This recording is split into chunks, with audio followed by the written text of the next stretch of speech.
में कोरोना के मुतासरीन तेजी से बढ़ने लगे। मुल्क भर में कोरोना के तस्दीक शुदा केसेस की तादाद 64,028 तक पहुंच गई, जबकि एक दिन में 57 अफराद जाँ बहक हो गए, जिसके बाद अमवात की तादाद 1,317 हो गई। मजीद जानते हैं इस रिपोर्ट में।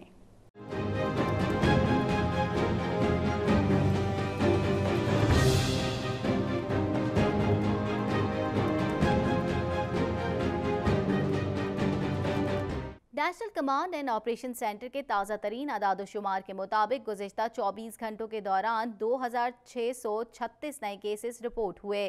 पंजाब में 22,964, सिंध में 25,309, खैबर पख्तूनख्वा में 8,842, बलूचिस्तान में 3,928, गिलगित बल्तिस्तान में 658, इस्लामाबाद में 2,100, जबकि आज़ाद कश्मीर में 227 केसेस रिपोर्ट हुए।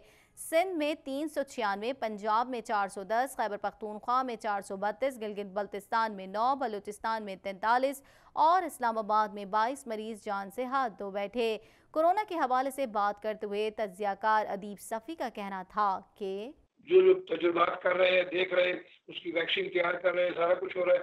तो इस दौरान जो बीमार हो रहा है उसके तमाम जो सिम्टम्स हैं उनको एनालाइज किया जाता है और करने के बाद फिर उसके मुताबिक उनको सिम्टोमेटिक ट्रीटमेंट दिया जा रहा है। वफाकी हुकूमत ने तैयारा हादसे की रिपोर्ट 22 जून को पब्लिक करने का ऐलान कर दिया, जिस पर अदालत ने कहा हादसे पर हतमी रिपोर्ट से पहले कोई बात कर नहीं सकते। मज़ीद तफसीलात जानते हैं इस रिपोर्ट में।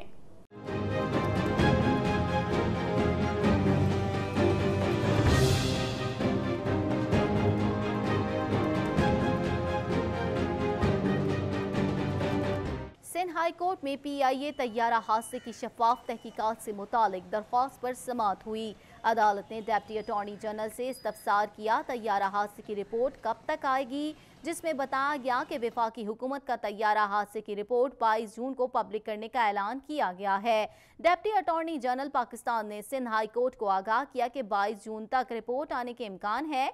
वजीर आजम की हिदायत पर रिपोर्ट भी पब्लिक की जाएगी। दरख्वास्त गुजार ने कहा कि 22 मई को जो तैयारा तबाह हुआ वो नकारा था, जिस पर अदालत ने कहा कि आपने तो इस्तदा की PIA के तमाम तैयारे ग्राउंड कर दें और दरख्वास्त गुजार से इस्तफसार किया कि ये कैसे मुमकिन हो सकता है। अदालत ने कहा कि हादसे पर हतमी रिपोर्ट से पहले कोई बात नहीं कर सकते, जिसके बाद सिंध हाई कोर्ट ने दरख्वास्त पर मजीद समाअत 25 जून तक मुलतवी कर दी। PIA तैयारा हादसे में जाँ बहक होने वाले मुसाफिरों की याद में कराची प्रेस क्लब के बाहर शमएं रोशन की गईं और दुआएं मांगी गईं। मजीद तफसीलात जानते हैं इस रिपोर्ट में।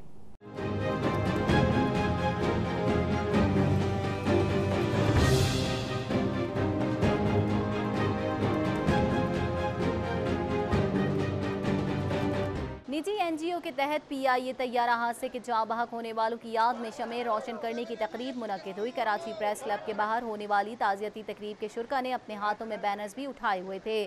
तकरीब में शरीक एक खातून रुबीना असलम का कहना था कि हादसे से कबल तमाम मुसाफिरों के घर वालों को बहुत उम्मीदें वाबस्ता थीं कि उनके प्यारे घर वापस आ रहे हैं, लेकिन बदकिस्मती से हादसा पेश आ गया, जिस पर हमें बहुत अफसोस और दुख है। इसके हवाले से हमें बहुत अफसोस है। जो उनकी जो घर वाले हैं उनको तो ज़्यादा होगा, क्योंकि उन्हें उम्मीदें थी कि हमारे बच्चे आ रहे हैं, कोई बच्चे हैं, वालिदैन हैं, सबको आस होती है कि ऐसे मौके पर सब रिश्तेदार मिलेंगे, लेकिन ऐसे मौके पर हादसा हुआ। बहुत अफसोस है। ताज़ियती तकरीब में मर्द और ख़वातीन शरीक थे। तकरीब में शरीक मोहम्मद रियाज का कहना था कि हमें PIA तैयारी की तहकीकाती कमेटी पर एतराज़ है। कमेटी में जूनियर लोग शामिल हैं।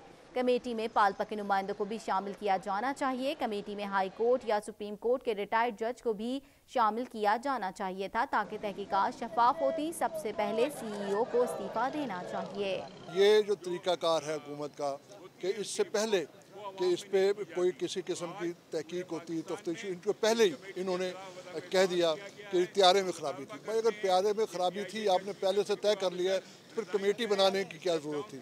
अगर आपने कमेटी एक बनाई है, तरतीब दी है, और वो भी उस पर भी हमें एतराज़ है कि उस पर सारे जूनियर लोग हैं, वो अपने एक सीनियर के ख़िलाफ़ किस तरह तफ्तीश कर सकते हैं, किस तरह तहकीक करके सही रिपोर्ट दे सकते हैं।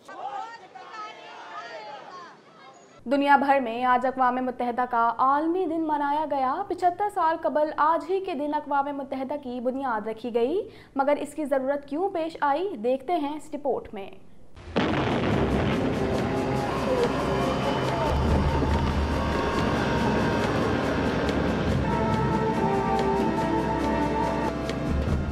दूसरी जंग अजीम के बाद आइंदा नस्लों को जंगों की तबाहकारियों से बचाने और दुनिया भर के तमाम मुल्कों को मुज़ाकरात के लिए एक प्लेटफॉर्म पर मुहैया करने के लिए 1945 में अक़वाम मुत्तहिदा का क़याम अमल में लाया गया, जिसका मकसद आलमी क़वानीन, समाजी और इक़्तिसादी तरक्की, हुकूक़ इंसानी और दुनिया भर में अमन कायम करना है।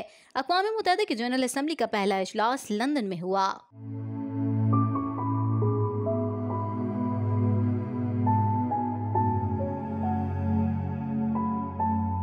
1948 में शुरू होने वाले UN के मिशन में आज दुनिया भर में 1 मिलियन से ज़्यादा मर्द और ख़वातीन अपनी खिदमात अंजाम दे रहे हैं और अपनी जान खतरे में डालकर लोगों को तशद्दुद और जुल्म से बचाते हैं। यूनाइटेड नेशंस की डिफरेंट एजेंसीज मुख्तलिफ मुल्कों में रियासतों के साथ मिलकर इंसानी अपलिफ्ट की, ह्यूमन एम्पावरमेंट की कोशिशें कर रही है, जो बहुत काबिल कदर है। इस वक्त दुनिया भर के 192 के करीब आज़ाद ममालिक और रियासतें अक़वाम मुत्तहिदा की रुकन हैं, जबकि अक़वाम मुत्तहिदा में 6 आलमी ज़बानों अरबी, इंग्लिश, चाइनीज़, फ्रांसीसी, रूसी और हिस्पानवी में कार्रवाई होती है।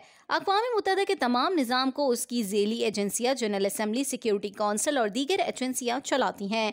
न्यूयॉर्क को मुत्तफ़िका तौर पर इदारे के हेडक्वार्टर्स के लिए मुंतखब किया गया, इसीलिए हर साल अक़वाम मुत्तहिदा की जनरल असम्बली का इजलास न्यूयॉर्क में होता है।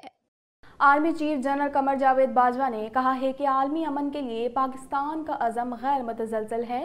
पाकिस्तान अपने बहादुर अमन दस्तों के कुर्बानी के जज्बे को याद करता है। मज़ीद जानते हैं इस रिपोर्ट में।